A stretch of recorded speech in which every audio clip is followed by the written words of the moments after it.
안녕하세요. 이것이 안드로이드다 저자 박성원입니다. 구장 리소스 6번째 강좌입니다. 이번 강좌에서는 로우 리소스와 에셋에 대해서 설명드리도록 하겠습니다. 먼저 로우 리소스에 대해서 살펴보도록 하겠습니다. 로우 리소스는 특별히 가공되지 않은 파일 형태를 리소스로 등록하고 앱 내에서 불러서 사용할 수 있는 리소스입니다. 여기서 특별히 가공되지 않았다는 의미는 이전에 배웠던 드로우블 리소스 같은 경우는 9 패치 이미지를 쓸 때 .9이라는 확장자를 붙여주고 이미지 내에서도 이제 png 파일이고 상하 좌우에 어떤 1픽셀짜리 라인을 긋거나 뭐 이런 가공이 필요했죠. 그 다음에 레이아웃 리소스 같은 경우는 XML 포맷으로 화면을 구성하고 뭐 이런 형식이 있었어요. 하지만 로우 리소스는 앱 내에서 사용하고 싶은 파일의 형태를 그 형식에 구애받지 않고 자유롭게 추가하고 쓸 수 있는 리소스에 해당해요. 예를 들어서 뭐 이미지를 넣으셔도 되고요. 뭐 텍스트 형태로 된 텍스트 파일을 넣으셔도 되고, 뭐 동영상 파일이나 음악 파일 같은 어떤 형식이라도 그냥 추가하시면 돼요. 그 대신 추가한 로우 리소스를 사용하는 것은 개발자 몫이에요. 예를 들어서 JPG 파일을 로우 리소스로 추가했다고 했을 때 그것을 사용할 때는 JPG 파일은 화면에 바로 뿌릴 수가 없어요. 비트맵 포맷으로 변경해서 화면에 뿌릴 수가 있는데요. 비트맵 포맷이라는 게 특별한 건 아니고 픽셀 점으로 형성된 이미지 포맷을 말하는 거거든요. 화면에서는 모두 다 비트맵 파일로 변경이 되어야지만 비트맵 포맷으로 변경이 되어야지만 화면에 그릴 수가 있거든요. 어쨌든 JPG 파일을 쓸 때는 비트맵 포맷으로 디코딩이라고 불러요. 디코딩을 하신 다음에 비트맵 포맷으로 변경하고 화면에 뿌릴 수가 있습니다. 이런 형식을 개발자가 디코딩하고 뿌리는 거를 모두 작업해 주셔야 되는 거죠. 그렇다고 뭐 비트맵 파일로 비트맵 포맷으로 변경하는 게 어렵진 않아요. 비트맵 팩토리라는 클래스도 있고요. 자바에서는 아주 다양한 클래스들이 제공되고 있기 때문에 디코딩하는 클래스들이 제공되고 있기 때문에 어렵진 않아요. 그리고 만약에 동영상 파일이라는 경우에도 동영상 포맷이 굉장히 많죠. 뭐 AWV도 있고 뭐 AVI도 있고 뭐 여러 가지가 있는데 그런 것도 적절한 디코딩 클래스를 이용해서 화면에 재생하거나 하는 것이죠. 정리하자면 로우 리소스는 앱 내에서 사용하고 싶은 파일들을 형태에 구애받지 않고 자유롭게 추가하고 사용할 수는 있지만 그 추가한 로우 리소스를 읽고 사용하는 것은 개발자의 몫이라는 것이죠. 자, 그럼 로우 리소스를 직접 사용해 볼 건데요. 로우 리소스는 리소스 밑에 로우라는 폴더 안에 원하는 파일을 추가해서 사용하시면 돼요. 지금 예제를 하나 만들어 볼 건데요. 예제에서는 샘플 언더바 텍스트 언더바 파일이라는 텍스트 파일을 하나 로우 리소스로 등록할 거예요. 텍스트 파일 내용은 헬로 슈퍼드로이드라는 문자열이 추가되어 있습니다. 자, 우선 이 파일을 리소스 밑에 로우 폴더에 추가하고 추가하자마자 로우 리소스로 등록이 돼요. 뭐 다른 리소스도 마찬가지겠지만 물론 리소스니까 아이디가 필요한데요. 리소스 아이디는 샘플 언더바 텍스트 언더바 파일이라는 이름으로 생성이 될 겁니다. 파일명이 리소스명에 해당되죠. 자, 그 다음에 이 리소스를 사용하기 위해서 샘플 앱에서 레이아웃 리소스를 하나 추가할 건데요. 자, 지금 리소스 밑에 레이아웃 밑에 액티비티 언더바 메인이라는 XML 파일을 하나 만들었어요. 레이아웃 구성은 리니어 레이아웃으로 되어 있고요. 홀리젠탈이니까 수평으로 배치하는 자식 뷰를 배치하는 리니어 레이아웃입니다. 그 내부적으로 자식 뷰가 하나 있는데 텍스트 뷰를 하나 추가했어요. 이 텍스트 뷰에 이 로우 리소스 안에 있는 이 텍스트를 읽어서 출력하게 될 거예요. 이제 액티비티 소스를 보면요. onCreate 생명주기 함수, 그러니까 액티비티가 시작할 때 가장 먼저 로우 리소스 파일을 불러와야 되는데요. get 리소스 해가지고 open row 리소스, 그러니까 뭐 로우 리소스를 불러올 땐 해당 함수를 쓰시면 돼요. 오픈 로우 리소스 하시고 리소스 아이디를 적어주시면 되고요. 로우 리소스 같은 경우는 인풋 스트림을 받아오게 되는데요. 정확하게 말씀드리자면 파일 인풋 스트림에 해당돼요. 그러니까 원본 파일을 바이트 단위로 이렇게 불러오는 거죠. 1바이트씩 이렇게 불러오는 그런 인풋 스트림이거든요. 자, 이렇게 인풋 스트림으로 불러온 다음에 읽어온 다음에 이제 저희가 사용하려면 어디다 써야 되겠죠. 그러기 위해서 바이트 어레이 아웃풋 스트림 객체를 하나 생성해요. 이 객체는 바이트 스트림을 이제 어레이 단위로, 배열 단위로 어떤 정도의 크기를씩 끊어서 불러와요. 불러와서 원하는 객체로 이제 변환을 할 수가 있는데, 여기서 스트링 객체로 변환할 수 있는 함수가 제공이 됩니다. 바이트 어레이 아웃풋 스트림을 사용해서 이제 스트링 객체로 변환하는 과정을 잠시 살펴보도록 하겠습니다. 자, is.read라고 하고 있는데요. is가 input 스트림에 해당하죠. 자, input 스트림을 계속 이제 불러오는 거예요. 한 바이트씩 불러오는데, 불러와서 바이트 어레이 스트림에 라이트 하는 거죠. 쓰는 거죠. 그러니까 즉 인풋 스트림 파일에 있는 내용을 1바이트씩 이제 계속 어느 바이트 크기만큼 계속 읽어와서 바이트 어레이 스트림에 담는 거죠. 거기다 계속 쓰는 거예요. 그걸 계속 반복하는 거거든요. 자, 그럼 밑에다 또 is.read해서 i에 넣고 i가 끝날 때까지, 다 읽었으면 마이너스 1이 넘어오거든요. 계속 끝날 때까지 바이트 어레이 스트림에다가 쓰는 거예요. 그러면 다 쓰고 난 다음에 다 읽은 값이 이제 다 쓰고 난 다음에 바이트 스트림 .toString이라는 함수가 있는데요. 바이트 어레이 아웃풋 스트림에다가 toString이라는 함수를 쓰면 결국은 이 스트링 객체로 변환을 해줘요. 자, 결국은 어쨌든 파일에 있는 내용을 읽어와서 스트링 객체로 변환하는 과정이에요. 자, 다 읽었으면 읽은 객체가 템프 스트링이죠. 템프 스트링이 널이 아니면 이제 텍스트 뷰에다가 set 텍스트에서 넣고 있어요. 그러면 파일에 있는 내용을 읽어서 텍스트 뷰로 출력하게 되는 것이죠. 자, 그 결과를 살펴보시면 자, 헬로 슈퍼 드로이드라는 글자가 찍혔죠, 화면에.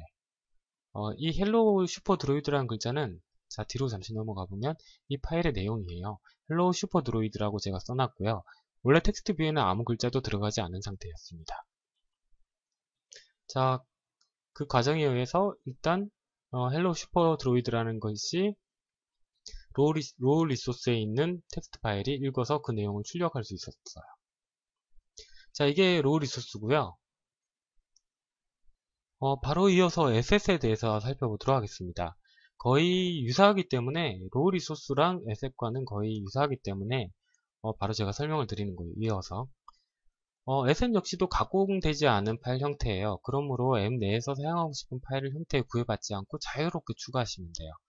제가 잠깐 폴더를 그려봤어요.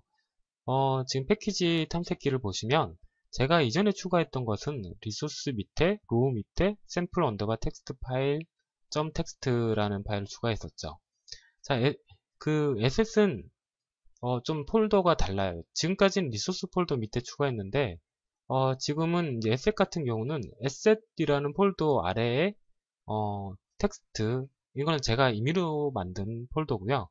어쨌든 텍스트라는 폴더를 또 만들어서 그 안에다가 샘플 언더바 텍스트 언더바 파일 .txt 파일을 그대로 복사해 놓은 거예요. 자, 이거는 어떻게 참고할 수 있는지 읽어드릴 수 있는지 살펴보도록 하겠습니다. 지금 로우 리소스에 있는 걸 복사했다라는 의미로 추가해 놨습니다. 그러면 이전에 그 레이아웃 리소스는 그대로 사용을 하고요. 동일한 방식으로 텍스트 뷰에다 출력할 거예요. 그럼 자바 소스를 잠시 살펴보도록 하겠습니다. main activity.java 소스고요. 이전에 그 로우 리소스를 불러오는 부분은 이렇게 주석 처리를 하고요. asset 같은 경우는 어떻게 불러오는지 그 차이점을 같이 한번 살펴보도록 할게요. 예전에는 get 리소스에서 open row resource라는 그 함수를 썼었어요. 이게 이제 row 리소스에 해당하고요. asset 같은 경우는 asset 매니저를 통해서 파일에서 불러와요. asset 매니저 해서 get asset asset이라고 쓰시면 돼요. get asset이라는 함수를 쓰시고 그럼 asset 매니저가 객체를 얻어올 수 있습니다. 자, 이 asset 매니저를 통해서 open이라고 하고 이전에 그 폴더 기억나시나요? 지금 이 위치인데요. asset 폴더 아래에 텍스트 폴더 아래에 있었잖아요. 지금 asset이라는 폴더는 적어주지 않으셔도 돼요. 요 하위에, 여기 하위에 있는 폴더명부터 그 경로를 적어주시면 됩니다. 자, 그러면 asset 폴더 아래에 있었죠? 그러니까 텍스트 폴더 아래에 그 파일명을 그대로 적어주시면 돼요. 그리고 이제 그 assetmanager.open에서 아규먼트로 인자로 이걸 적어주시고 그 결과로 넘어오는 거는 인풋스트림이에요. 로우 리소스도 인풋스트림으로 그 결과를 반환하고요. asset 매니저를 통한 그 리소스를 읽어올 때도 결과를 반환한 값은 인풋스트림 객체입니다. 로우 리소스나 뭐 asset이나 모두 다 인풋스트림으로 받아오는 건 같아요.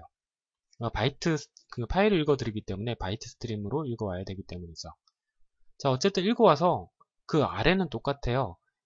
그 이전과 같이 잠시 돌아가겠습니다. 이렇게 바이트 스트림, 바이트 어레이 아웃풋 스트림을 이용해서 읽어드려서 스트림 객체로 변화하는 과정은 똑같아요. 자, 그건 그대로 쓰시고, 그러니까 제가 바꾼 거는 이 부분만 바꾼 거죠. 자, 그 결과를 보시면 동일하게 헬로우 슈퍼 드로이드란 글자가 찍혔습니다.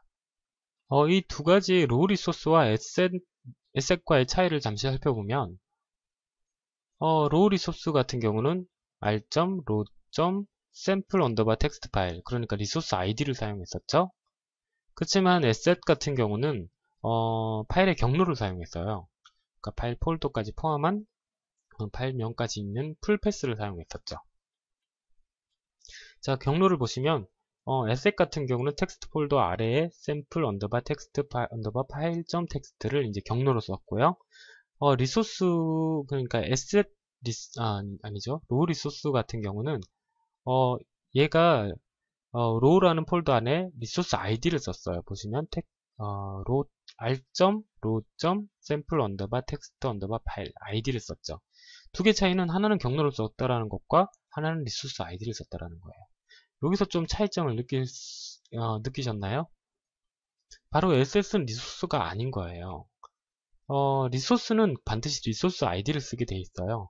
그래서 이제 리소스 아이디를 통해서 리소스 퀄리파이어로 원하는 리소스를 분기하기도 하고요. 여러 가지 작업을 하죠. 근데 asset 같은 경우는 res 폴더 아래에 있지도 않죠. 그러니까 ss라는 폴더 아래에 뭐 자기가 원하는 특정한 폴더를 만들 수도 있고요. 그 특정 폴더 아래에 파일을 추가하면 그게 바로 asset이 되는 거죠. 그래서 asset은 리소스라고 부르지 않아요. 그러니까 그 말은 리소스 퀄리파이어를 사용할 수도 없는 것이죠. 자, 다음으로 잠시 넘어가도록 하겠습니다. 로우 리소스와 asset 리소스는 사용하는 것은 어렵지가 않아요. 결국은 전부 다 바이트 스트림, 그러니까 인풋 스트림으로 읽어오고요. 뭐 그거 쓸 때는 원하는 아웃풋 스트림을 쓰셔서 변환해서 쓰시면 되는 거예요. 이 과정은 결코 어렵지는 않은데 이 두 가지 중에 어떤 것을 사용해야 되는지, 어떨 때 SS를 쓰고 어떨 때 로우 리소스를 써야 되는지 그 구분을 잘 못하시는 분들이 많아요. 그래서 그걸 정확하게 짚고 넘어가야 되거든요. 설명을 드리자면 먼저 SS를 살펴보면 SS의 가장 큰 장점은 폴더까지 포함할 수 있다는 거예요. 여러 가지 하위 폴더를 주시고 그 하위 폴더에 원하는 파일을 집어넣을 수 있다는 거죠. 그렇다면 이 폴더를 줄 수 있다는 장점은 뭘까요? 바로 분류죠. 카테고리를 만들 수 있다는 거예요. 여러 가지 이미지 종류가 있다면 그 이미지의 종류별로 이제 카테고리를 분류할 수가 있다는 건데요. 예를 들어서 뭐 자동차 하면 자동차와 관련된 이미지를 넣고요. 포맷의 파일을 넣고요. 그 다음에 뭐 동물이라는 폴더를 만들어서 동물과 관련된 이미지를 담아 놓을 수 있고요. 뭐 이런 장점이 있겠네요. 그렇다면 로우 리소스를 살펴보면 로우 리소스는 폴더로 구분할 수는 없어요. 무조건 아이디로 가지셔야 돼요. 로우 리소스는 리소스이기 때문에 무조건 리소스 아이디로만 접근할 수 있습니다. 즉, 에셋의 폴더의 장점은 가질 수가 없어요. 그렇지만 그 대신 그 리소스의 장점은 모두 다 가지고 있죠. 리소스의 장점은 뭘까요? 바로 리소스 퀄리파이어예요. 리소스 퀄리파이어는 시스템의 환경에 따라서 다른 리소스를 참조할 수 있는 거죠. 같은 종류지만 다른 형태의 리소스를 참조할 수 있는 거죠. 예를 들면 row-ko라는 폴더와 row-en이라는 폴더를 만들었어요. 이게 리소스 퀄리파이어 구분자인데요. 여기는 이제 한국어에 해당하고요. 여기는 영어에 해당하는 리소스를 담을 수가 있어요. 그 다음에 이제 이게 물론 그 원시 파일, 그러니까 가공되지 않은 포맷의 파일이지만 국가에 따라서 그 가공되지 않은 파일의 내용을 달리해서 저장을 하는 거죠. 여기 만약에 이미지 파일을 내가 넣었다고 쳐요. 그 이미지 파일이 안에 이제 그 이미지 파일 안에 한국어로 적혀 있지만 en이라는 폴더에는 이미지 파일에 영어로 적혀 있는 거죠. 그렇게 되면 이렇게 설정하게 되면 이것을 이제 자바소스로 구현을 한 다음에 파일에 뿌리게 되면 한국어로 설정된 단말에는 한국어 이미지가 row-ko라는 게 있기 때문에 그 안에 한국어 이미지가 있겠죠. 그거를 읽어오고요. 그 다음에 영어로 설정한 그 단말에서는 영어로 해당되는 리소스를 불러오게 되는 거죠. 그럼 두 가지의 장점을 제가 설명을 드렸어요. 그런데 아직까지 어떤 걸 써야 될지 좀 애매할 수가 있겠는데요. 혹시 기억하시는지 모르겠는데 제가 리소스를 설명드릴 때 강조했던 부분이 있어요. 최대한 리소스를 만들어서 사용하시고 리소스를 만약에 쓰시게 되면 여러분의 앱은 매우 유연하고 유지보수가 편하고 확장성을 높여준다라고 말씀드렸어요. 바로 리소스 퀄리파이어의 장점 중에 하나죠. 그렇기 때문에 웬만하면 로우 리소스를 쓰시는 게 맞아요. 그렇다면 SS는 어떨 때 쓸까요? 대부분 로우 리소스를 사용하시고 꼭 앱의 구조상 폴더의 구조를 꼭 가져야지 구현이 편하고 사용하기가 편리하다면 그때만 SS를 사용하세요. 그 대신 SS를 사용하시게 되면 리소스 퀄리파이어의 기능은 다 버리게 됩니다. 물론 이게 국가별로나 그 리소스 퀄리파이어 구분자 중에 국가 언어뿐만 아니라 국가도 제한할 수 있고 그 다음에 안드로이드 버전까지도 제한할 수가 있는데 이런 거와 무관한 어떤 파일의 포맷들이라고 한다면 굳이 반드시 로우 리소스를 사용하라고 말씀드릴 수는 없어요. 대신 폴더로 구분해서 사용하는 게 훨씬 더 편하다면 편한 환경이라면 폴더를 쓰실 때는 SS를 쓰시면 되는 거죠. 이것 외에 로우 리소스와 SS의 그 차이점이나 다른 그 기타 특징은 없어요. 딱 여기까지예요. SS는 폴더 형식을 지원하고 로우 리소스는 리소스다. 그렇기 때문에 리소스에 대한 장점을 모두 가진다. 그리고 그 SS는 리소스가 아니기 때문에 리소스 퀄리파이에 대한 장점을 모두 가지려면 리소스에 대한 모든 장점을 가지려면 로우 리소스를 써야 된다. 그 다음에 폴더의 특징을 꼭 이용하고 싶다면 SS를 사용하셔도 됩니다. 이 정도까지입니다. 이 점 꼭 기억하시고요. 잘 활용하셨으면 좋겠어요. 리소스에 대한 설명은 6번째 강좌까지 모두 마치도록 하고요. 다음 강좌에서는 리소스 퀄리파이어에 대해서 추가적인 설명을 드리도록 하겠습니다. 감사합니다.